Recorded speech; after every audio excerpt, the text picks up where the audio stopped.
Halo, selamat siang semuanya. Guten Tag, hallo. Wie geht es euch? Bagaimana kabar kalian hari ini? Alles gut, hoffe ich. Jadi semoga harapan Herr David semuanya baik-baik saja dan sehat semuanya. So, hari ini kita bertemu kembali di dalam kelas bahasa Jerman, kelas yang asik bersama dengan Herr David. Hari ini kita akan melanjutkan pembelajaran yang kemarin, yakni tentang bagaimana cara memperkenalkan diri. Dan bagaimana sih cara mengucapkan alfabet dalam bahasa Jerman? Mari kita simak paparan mulai dari awal hingga akhir nanti. Yuk, kita belajar bareng. So, di sini ada Sie vorstellen, itu bacanya adalah sich vorstellen, artinya adalah memperkenalkan diri atau perkenalan diri. Di dalam perkenalan diri pasti nanti pas menanyakan nama, umur, dan sebagainya. Nah, di situ ada satu kalimat yang mengekspresikan atau menyatakan bahwa siapa nama kamu. Nah, kalimatnya tersebut dibaca seperti apa? Dibacanya adalah wie heißt du? Naik ya, du, bukan du. Nah, mengapa kok seperti itu? Nanti Herr David jelaskan. Kemudian ada halo. Kemarin kita sudah belajar halo, guten Morgen, guten Tag, guten Abend, dan guten Nacht. Und auf Wiedersehen, tschüss, ciao, und so weiter. Hari ini kita akan lanjutkan bagaimana sih menggunakan kata-kata tersebut dalam berkomunikasi. Mari lanjut. Di situ telah ada dua tokoh, ada Simpson Family, mungkin kalian sudah mengenalnya, ada keluarga Simpson. Coba kita lihat.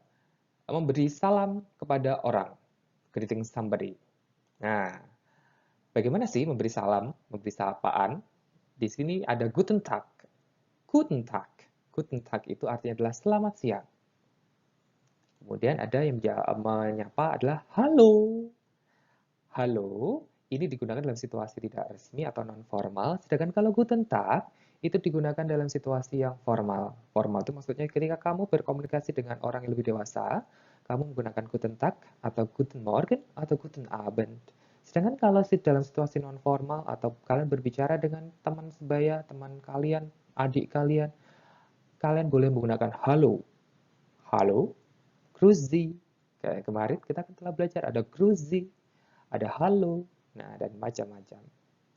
Kemudian, bagaimana sih cara memperkenalkan diri? Menanyakan nama orang. Asking for someone's name. Jadi bagaimana sih cara menanyakan nama orang?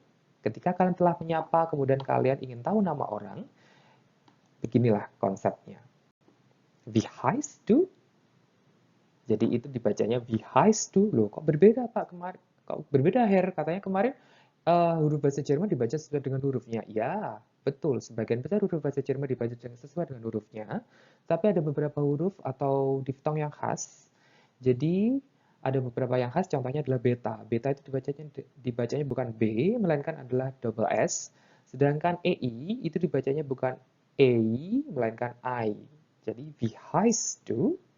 Dan polanya, nadanya kalau kalimat tanya dalam bahasa Jerman tidak turun seperti bahasa Indonesia siapa nama kamu, tetapi kalau di dalam bahasa Jerman itu naik nadanya. Wie heißt du? Siapa nama kamu? Bukan siapa nama kamu. Gitu ya. Oke. Lalu, bagaimana cara menjawab pertanyaan tersebut? Nah, ini mengapa kok menggunakan du? Jadi dalam bahasa Jerman ada subjek sama seperti bahasa Jawa. Jadi mengenal istilah kromo dan ngoko. Nah, kalau misal kromo, kalau kita menyatakan kamu, itu kan panjenengan. Nah, sama seperti dalam bahasa Jerman. Ada panjenengan dan ada kowe. Nah, dalam bahasa Indonesia juga sama seperti itu. Ada Anda dan ada kamu. Tapi kalau dalam bahasa Inggris semuanya sama, you.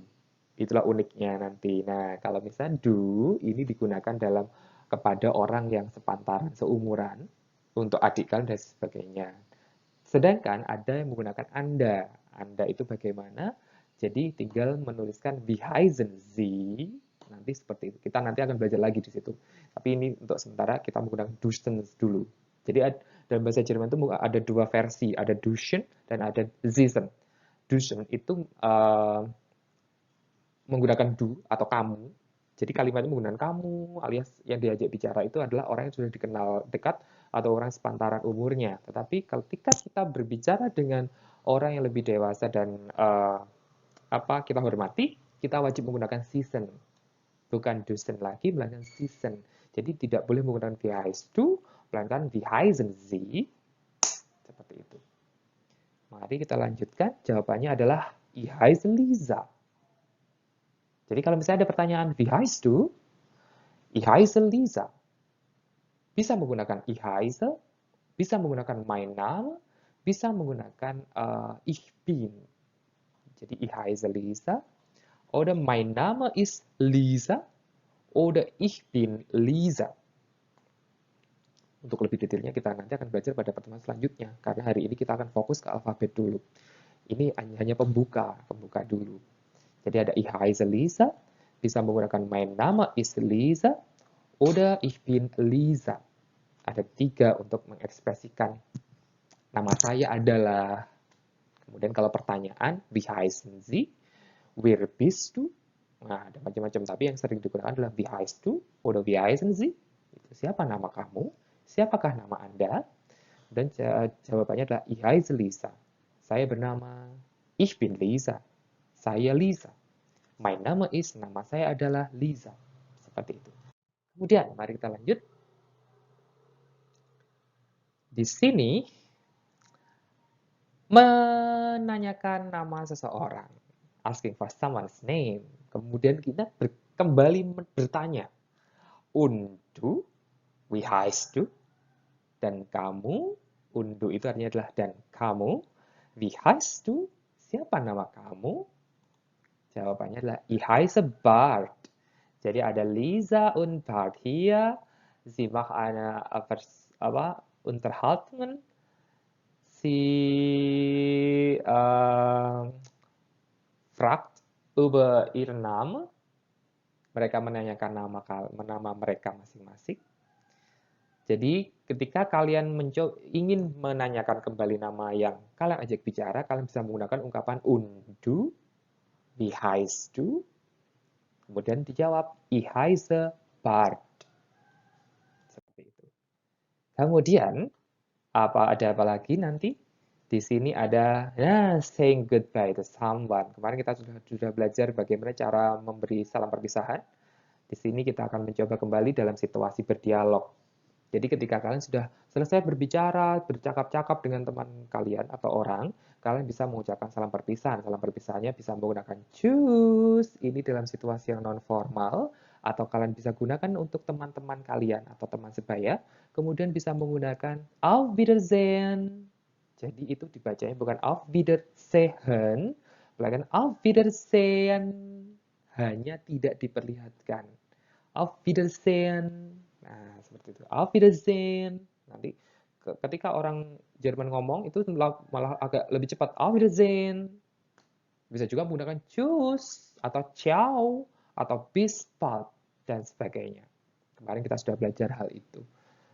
Oke, kalian sudah tahu setidaknya mengenal bagaimana sih cara menanyakan nama orang, kemudian menjawabnya. Nah, hari ini kita akan lanjut ke alfabet. Das alfabet. Nah, mengapa sih kok ada das di sini?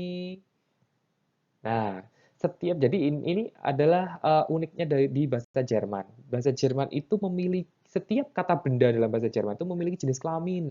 Jenis kelamin itu adalah artikel. Nah, artikel ini yang selalu mengikuti setiap kata bendanya ini.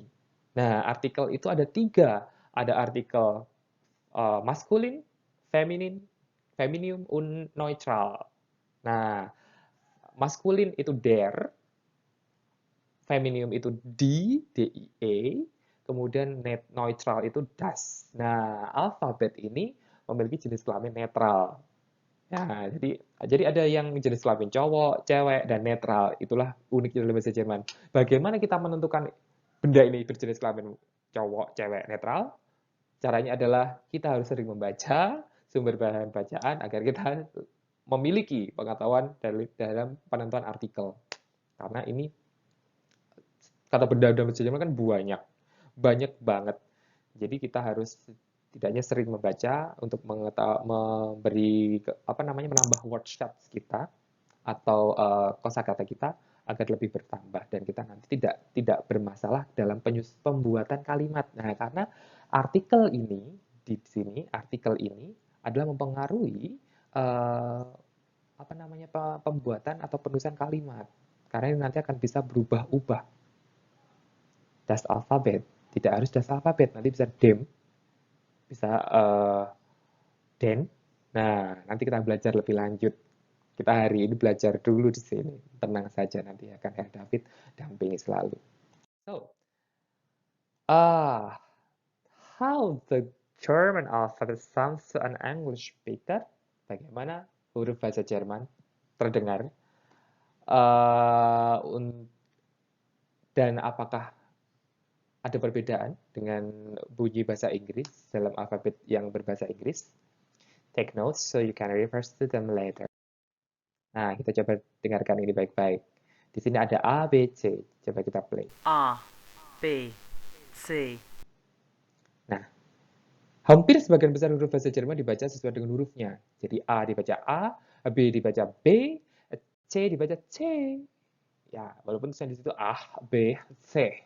Iya, tapi secara mengucapkannya sama. A, B, C. Kita lanjut. D, E, F. D, E, F. Sama dalam bahasa Indonesia. Kita lanjutkan. E, H, I. G, H, I. Sama. Ini yang berbeda J, mungkin. K, L. Nah, di sini ada J, ada K, ada L. Jadi K dibaca K, bukan cah ya. Ini menggunakan ejaan Inggris. Jadi C itu dibacanya kan K. Jadi K tetap dibaca K, tidak dibaca cah. Tetapi tetap dibaca K. L tetap dibaca L. Yang berbeda adalah J. J dibaca J. Lanjut. M, N, O. M, N, O. Sama. Kemudian lanjut. P, Q, R. P, Q, R. Jadi tadi ada dua, ada yang berbeda ada dua, ada J dan Q. Q. J itu dibaca J, sedangkan Q dibaca Q. P, Q, R. Kan dibaca R juga. Sedangkan S, T, U dibaca S, T, U. S, T, U. Sama. Lanjut. V, V, X. V, V, X. Ini yang berbeda. Jadi ada 5 tadi yang pengucapan berbeda. Ada J, dibaca J. Ada Q, dibaca Q. Kemudian ada V, dibaca V. Ada V yang agak dibaca V. Agak V, tapi V diseret V. Kemudian X dibaca X. Jadi kalau ada huruf X taksi, tetap memang dibaca taksi. Tetapi kalau misalnya kalian dalam situasi mengeja, Buchstabieren istilahnya dalam bahasa Jerman, itu dibacanya bukan X, melainkan X. Misalnya namanya adalah Saverius. Di Buchstabieren atau di ejanya adalah X, A, Val, E, R, I, U, S. Bukan X, A, V, no, tidak. Itu bahasa Inggris, tapi kalau dalam bahasa Jerman, V dibaca Val, V dibaca V, X dibaca X. Kemudian ada Y, dibaca D dan Z dibacanya adalah Y, Z. Upsilon kalau Y, Upsilon U, kemudian Z dibaca Z, kayak C. Ya. Jadi Upsilon, jadi kalau misalnya kalian nemu kata sistem dalam bahasa Inggris kan dalam bahasa Jerman ada sistem SYSTEM. Itu dibacanya bukan sistem melainkan system. Kemudian ada Z misalnya adalah kata yang ada Z-nya, misalnya zinc. Zinc itu juga dibaca zinc sama zentrum. Nah, sorry, pusat dalam bahasa Jerman kan zentrum, tulisannya zentrum. Nah, itu dibacanya bukan zentrum, melainkan centrum. Dibaca C, Z dibaca C. Z. Kemudian ada huruf yang khas juga di dalam bahasa Jerman, ada umlaut. Nah, ada 3 huruf umlaut, yakni ada A umlaut, ada O umlaut, dan ada U umlaut nanti. A umlaut nanti dibacanya E, E, O umlaut dibacanya E, U, U umlaut dibacanya U. Jadi ada A, E, E, U. Nah, ada A umlaut, ada O umlaut, dan ada U umlaut. A umlaut dibacanya E, O umlaut dibacanya E, kemudian U umlaut dibacanya adalah U. Kemudian ada lagi beta. Nah, di beta ini bacanya bukan B, melainkan adalah double S atau S-chat. Jadi S yang diseret double S. Kalau misalnya tadi Heisen. Nah, itu bacanya bukan Heisen biasa, melainkan Heisen. Agak S-nya double. Itu. Jadi jangan membaca beta itu dengan B. Ya, karena beta itu dibacanya adalah SS atau double S. Dapat kita review kembali bahwa huruf dalam alfabet dalam bahasa Jerman hampir sebagian bisa dibaca sesuai dengan huruf bahasa Indonesia, tetapi ada beberapa huruf yang khas dalam bahasa Jerman yang dibacanya berbeda dengan bahasa Indonesia. Jadi A itu tetap dibaca A, B tetap dibaca B, C tetap dibaca C, D tetap dibaca D, E tetap dibaca E, F tetap dibaca F, G tetap dibaca G, H juga tetap, I tetap I, J dibaca J, K tetap dibaca K. Jadi ini yang berbeda adalah J, tetap dibaca J. Kemudian ada K tetap, L tetap, M tetap, N tetap, O tetap, P tetap, Q dibaca Q. Jadi tetap dibaca Q. Kemudian ada R dibaca R, agak R ya kayak bahasa Inggris sih ya.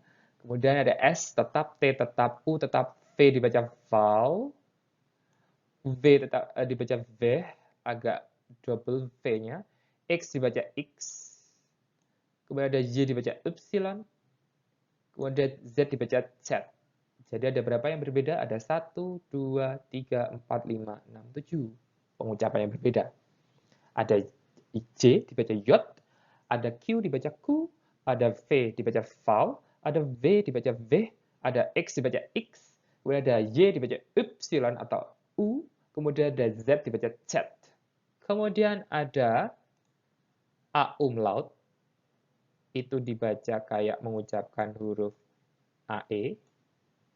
Kemudian ada O umlaut, ini bacanya adalah E, atau kalau misalnya kalian pengen menuliskan nggak bisa umlaut, ditulisnya dengan AE. Kemudian ada O umlaut yang bisa digantikan dengan OE, atau dibacanya E.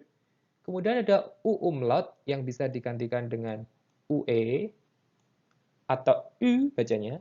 Jadi umlaut itu bacanya E, U. A umlaut dibaca E, O umlaut dibaca E, U umlaut dibaca U. Sedangkan yang terakhir ada beta atau yang dibacanya dengan double S atau scharfes S. Seperti itu alfabet dalam bahasa Jerman. Di sini sebenarnya ada lagunya, Zingennya, di YouTube ada, nanti akan Herr David berikan. Untuk sementara pertemuan kita hari ini itu dulu, kita belajar alfabet dulu. Untuk bagaimana cara kita memperkenalkan diri dan apa saja poin yang harus ada di dalam proses perkenalan diri, nanti akan kita bahas pada pertemuan selanjutnya.